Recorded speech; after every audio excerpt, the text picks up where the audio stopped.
Now, just a little warning before we begin. There will be major spoilers in this video for the Miss Marvel series on Disney+. So if you haven't seen it all yet and you don't want anything ruined, it is a really good time to click away. Okay, so what did you think of Miss Marvel, the entire series, overall? Overall, the entire series, it wasn't meant for me. I can tell it was made like kind of like a CW show where it seemed to be going after like a teenage girl market. Yeah.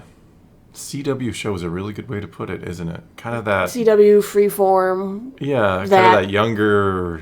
Vampire generation. Diaries crowd. Yeah, I mean, I've seen Arrow and a little bit of Flash. I haven't seen much of the CW verse or whatever it's called, but now that's kind of the impression I get too. It did check a lot of boxes for that. You had like the girl who's misunderstood and she's got conflict with her parents and she seems to have a harem.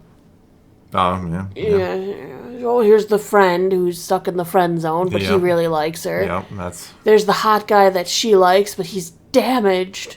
Yep. And a lot of tropes then here, there's isn't there? the new love interest. Oh, yeah, the Red Who Scarf seems guy. to see you as you are. Yep. Yeah. Wow, yeah. Yeah, there were definitely some tropings going on there that really made it feel more like all of these, every guy she ran into was like, oh my god, you're awesome. That doesn't happen to every... No, not every person is so lucky. But I think my biggest issue with it, and I think it's fine, you know, if you were going into it wanting like a teenage mother drama, generational kind of, you know, ethnic story kind of thing. But where was kind of the superhero part? It felt like the superhero part took a backseat to kind of everything else. Well, we've praised Marvel in the past for being kind of bold to like take their superhero genre and constantly subdivide it into this is a spy thriller, this is a crime heist, this is a buddy cop. They just did it. All they did was do the same thing they've always done. So I really can't critique too harshly for that. They took one of their shows and said, "This is for teenage girls." Yeah, and the CW crowd. I guess so. Yeah. I mean, and I've said before, that's one of the reasons I think the MCU has been so successful, is you do have kind of those subgenres where, you know, everyone feels, yeah, you get a very similar story almost every single time, but you are kind of hitting different, you know, different markets, I guess, different crowds a little bit with them. Like I said, like, you know, Winter Soldier is obviously a much, much different movie than, say, Ragnarok or Love and Thunder. I think they appeal to... You know, they're going to appeal to the general MCU fan, of course, but they also appeal to a different, you know, type of person, I think. They did an excellent job, though, depicting a teenage girl, I feel like, you know, writing I will take your word for it, yeah. Well, they have that strained relationship. Usually it is with the teenage girls. Usually if they have conflict within the family, it's generally with the mother. At least from my experience and experience of my friends at that age. It was... generally a conflict with the mom, a difference of opinion. You don't see me, I'm, you know, this and that, and you just want me to be this and this. So they depicted, I think, her familial relationships very well. The attitude of, I don't need anyone, I'm going to take care of this myself because I'm going to get in trouble, or I think my actions had consequences that will make my family upset or ashamed of me. So they did a lot of things right. But as an adult watching, I'm sitting going, just talk to your parents. Tell them the truth. So, like I said, this is written for what the audience it's written for. It's definitely written well. But I guess so, yeah. But from the perspective of someone who's not exactly in that market, I guess, because I'm a little older than the teenage demographic these days.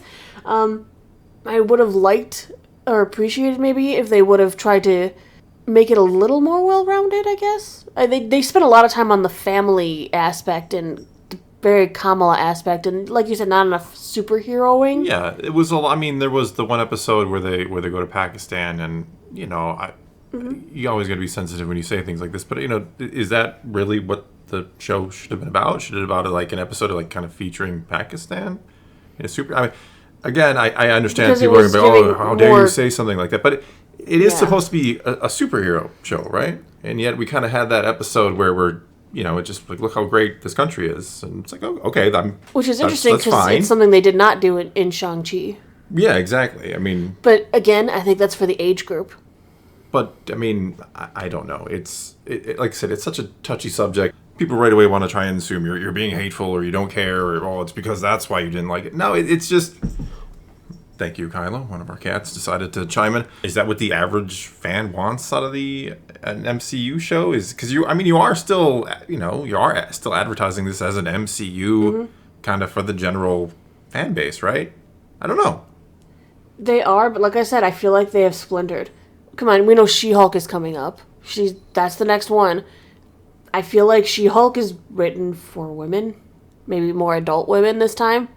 I don't know what She-Hulk is going to be. So far, that's just my general impression based on the trailer. But I feel like they're starting to get more into the writing for audience when it's not a big screen situation. I don't know. I don't know. A little bit of the impression I'm getting is that they're splintering around. I mean, we've got I Am Groot coming, too. With the animated shorts, which is probably canon. I don't know. It's such a strange thing. And I'm not trying to sound like I'm gatekeeping, oh, we can't have a show that's, focused on a certain, younger teenage girl demographic. I'm not saying that at all. One thing I noticed, and it's because it's written in, like I said, it's written in a way that makes it seem like it's for teenagers. How many times did I tell you exactly what was going to happen before it happened? Well, as we kind of discussed before, there were a lot of tropes. But no, there were actually many times you looked at me like, this and this is going to happen. And then 10 seconds later, or a minute later, 5 minutes later, next episode, yep. Like, the minute she got teleported back in time, I'm like, Kamala's the one who saves her grandmother. Yeah, yep. The minute she met that guy, I was like, that's her dude. She's going to get married to him.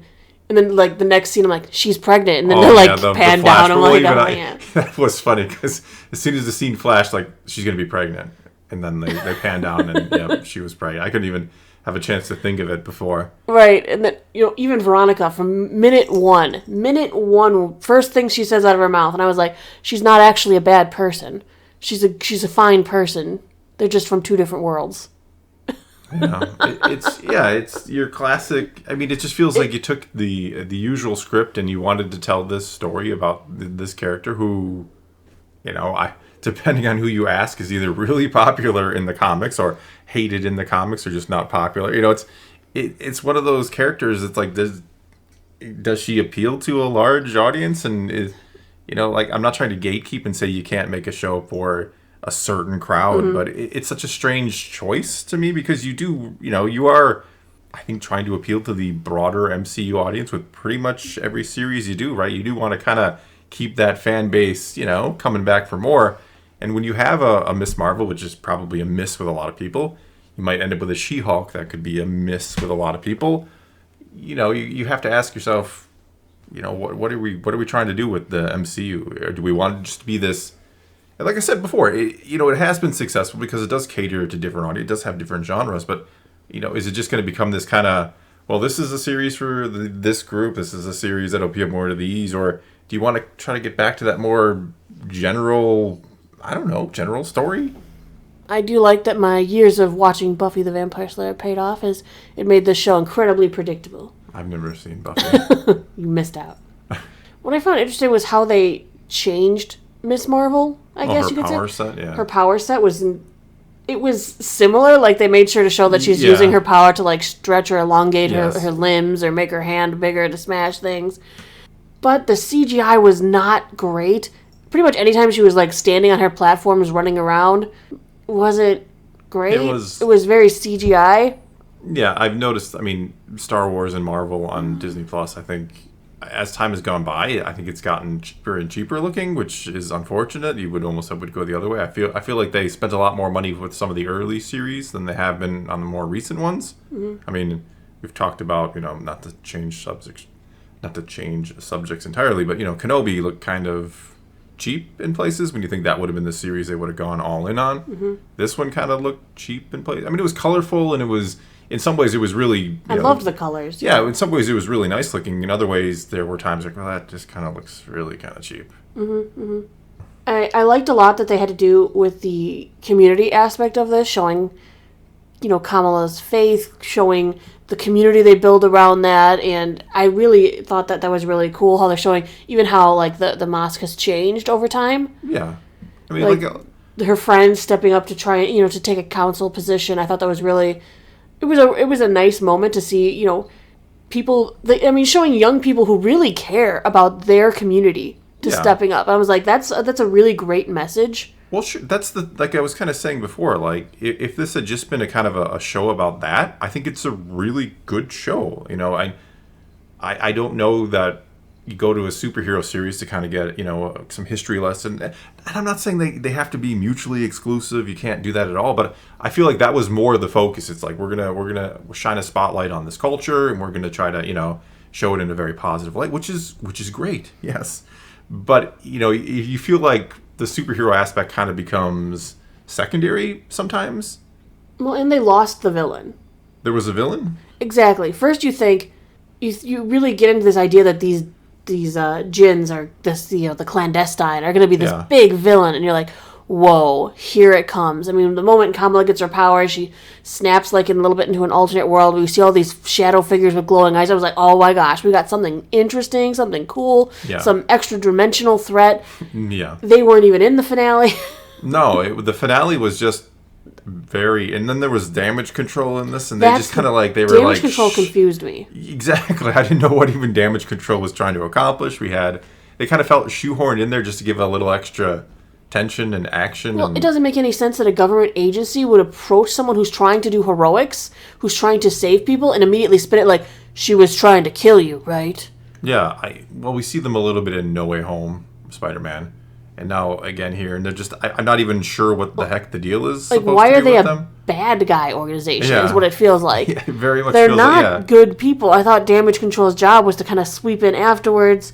Yeah, kind of patch things up a little. Right, like they did in the first Spider-Man movie with Vulture, yeah. Instead, they're like, nah, we see a teen with powers. Let's bring her in and put her in superhero jail right away. Yeah. They didn't ever seem to, like, try to get this natural approach, or even, why didn't they reach out to another superhero to get a hold of her? That's one of the big problems in all these shows for me, is like, what are the other superheroes doing? Like, you would think there would be like a superhero code that whenever one of them pops up, they would kind of like, okay, someone has to go. Yeah, like how Tony Stark. Yes, there exactly. You go. Where he came and he kind of decided, I'm going to look after this kid a little bit. I'm going to mentor him. Yeah. Instead, nobody ever comes. Yeah, nobody ever shows up. She's just running around, light bright or whatever. Nightlight. Nightlight. Yes. I'm thinking of Stranger Things with the light bright, I guess. But no, like Nightlight, pops up and nobody's like, Spider-Man doesn't see, a teenage girl having these powers running around. He's like, well, maybe I should mentor her as I was mentored. Yeah, maybe I should. Yeah, I mean, they hang out in the comics a lot. And I understand getting Tom Holland to show up in the series is, not exactly something you can just do. Why not? Well, I'm assuming there's contracts and there's how many times he shows up. How many other superheroes could have done it? Yes. Even Pepper Potts could have stepped up and tried to take her under her wing. Yeah, my point is not to look at it from the outside perspective, but in universe, how no one just, how Spider-Man can't be like, well, this is quite strange. A teenage girl with superpowers. I can't relate to that at all, can I? And maybe give her a hand or help her out or talk to her like I was mentored. None of the superheroes could, no? No, not a single one. No. And I get that's how it just works because you want to tell her story. You don't want Spider-Man coming in and stealing all the thunder or any superhero, but still, there are times you're like, well, nobody is going to help this girl. Nobody. Everyone's just going to leave her floundering around by herself. And they're just going to have Damage Control chasing her and, Because Damage Control doesn't ever reach out to heroes, even though they're clearly a government agency. Yeah. I just got so lost with a lot of... It was just kind of, I never really even understood what the whole It's because they wanted to do this teenager thing. Yeah. It's this whole teenagers saving the world thing, like what they do with the Hunger Games or the Divergent series, where the teenager is clearly the one in charge. They don't need help from adults. They don't talk to adults unless they're absolutely forced to. Yes. But everything would probably go so much smoother if they got adults involved. Yeah.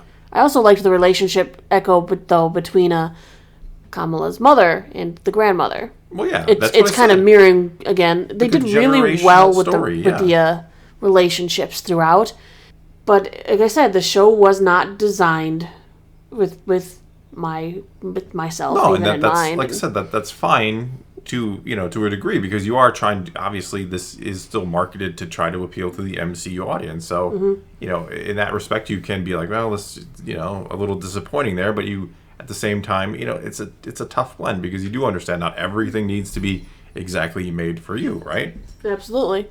But no, I think this is, like I said, I think if you take out the superhero stuff, you probably have a really interesting story in and of itself that you could have done. Instead, it's kind of like, we're going to put superhero trappings over it to turn it into an MCU series. Well, it's the same thing they did with the Runaways. Well, yeah. And Cloak and Dagger. But yeah, but those were on like Freeform, and you expect and that's where this belonged. Exactly what you expect out of those shows. Like, I don't, and I know Disney Plus is for a broad audience, of course, but again, when you put something in kind of that main MCU line, you do have a certain degree of expectations about what it is going to be. You can certainly have loved every second of it, and you can certainly be disappointed that this doesn't kind of fit with the rest of maybe what you like about the MCU. It doesn't mean you're a hater or, that you're any kind of other terrible person. It's just, this wasn't for you, and that's fine. Should we move on to the Hammer scale for the series? I think the last thing we should talk about is the very ending. Oh, there are two little things at the end that are kind of interesting. The word mutant gets thrown in there. Well, yeah, and they play that little... Yeah, everybody yeah. I'm glad I decided to do that instead of just say the little X-Men cartoon and I think it's hilarious that, so Quake from Agents of S.H.I.E.L.D. is supposed to be a mutant, I think, in the Marvel Comics. Yeah. And they made her into an Inhuman. And they took Kamala, who was supposed to be an Inhuman, and she's a mutant. I mean, is that meant to truly imply, like, mutant, or are they just, there's mutant DNA? I mean, not... Well, there has to be, because, think about it, her grandmother didn't have powers. True. But her grandmother had the bracelet. You don't think she ever put on her mother's old bracelet? Yeah. Before she passed it along across the seas? I mean, her daughter didn't seem to have powers. Clearly, she has a mutation in the genes that gives her the ability to access powers. So there has to be, it's more than just I'm part Jinn, it's I have a mutation that allows me to access power. And so this is how it begins. This is how the X-Men takeover begins. Of course, she's gone, though. She left. Yeah, she's disappeared. She's somehow switched places with Carol Danvers. Yeah, which I didn't really... I only could say maybe somehow the bracelet is connected to the Infinity Stones Tesseract somehow. Yeah. I mean, it did open up a portal through space into time. I guess so. And so we know Carol Danvers' powers are from the Tesseract, which can bend space and stuff. I'm sure it'll get explained in the highly anticipated The Marvels. The Marvels, yes. So Hammer scale. It's tricky. Because I feel like I didn't articulate myself in this video very well, so apologies. I know I'm kind of like, we should make shows for everybody, but no, don't make shows for everybody. So I'm sorry if there's any problems with the audio in this. Our sump pump is going crazy because it's been raining quite a bit for us. Yeah. All right, Hammer scale, you're up first. Thor first. Oh, goodness. Like I said, there's a lot of different ways to look at it. As a story, objectively, as someone who maybe this wasn't the target audience for and all of that, and just the story itself, I would probably go along the lines of a 7.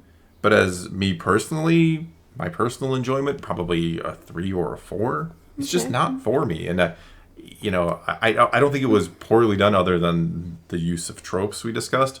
I think the story there can connect with a lot of people and be really good. And I think there was a worthy attempt to do something good with it, but it's just not my kind of thing. Period. Sorry. All right. Well, my turn. So, 15-year-old Naboo. Yes. 15-year-old Naboo, who would totally have loved this show, and I'd probably give it like an 8.5. Yeah, fair enough. Because, like I said, I was into the Buffy and all of that stuff back in the day, and this show would have been right up my alley, honestly. I would have 8.5, 9'd it. I would have loved it. As an adult, I can appreciate it because I know what it's doing, and it was my thing. That's a great way to put it. Current Naboo. Yes. Much older Naboo. Oh. Much older? Really? I knew it. As soon as I was saying it, I'm like, oh, I'm going to get in trouble for saying that. But I said it anyway. Current Naboo. Because I can appreciate what it's doing and all of the little things in there and harken back to when I was younger. We'll give it a 6.5. Okay. I'm going to give it a high number. I think it's higher than I gave Thor Ragnarok. It is. I think it's higher than I gave Ragnarok. Or Love and Thunder, I think we're talking about. Yeah, Love and Thunder. I don't know. Like I keep saying, it's not for me. I understand it's for certain other people, but I still think as a kind of mainline MCU show, I think this is just going to miss with a lot of general, overall Marvel fans.